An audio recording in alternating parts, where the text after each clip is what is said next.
Howard Cox also suggested Mr. Khan's remarks indicated he was thinking through a time when he was no longer Mayor of London.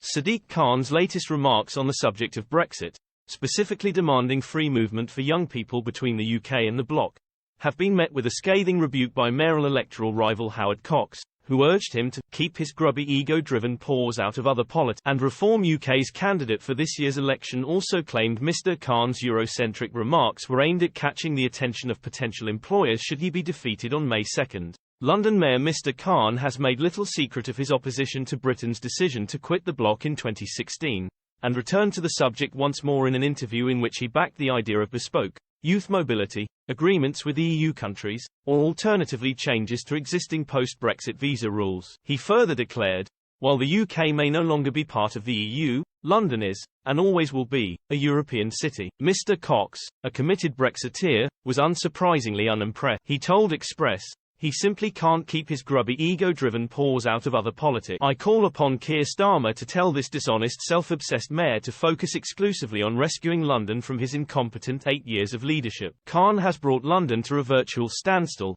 into economic decline and allowed knife crime to become rife. This opportunistic distraction into the EU arena to poach capital's large number of anti-Brexit votes, shows he is eyeing up other political jobs if he loses big in May at the ballot box. With all the signs he will. Speaking to The Observer, Mr. Khan said, the government's hard Brexit has done damage right across London, and it is young people who have been hardest hit in so many ways. Not only is it more difficult for young people to move abroad for work, but the government's wrong-headed decision to leave the Erasmus scheme has made it much harder for students to study abroad. He added, I'm clear that I'd be supportive of a youth mobility scheme, which would benefit us economically, culturally and socially. The Mayor of London's office has been contacted for a response to Howard Cox's comments.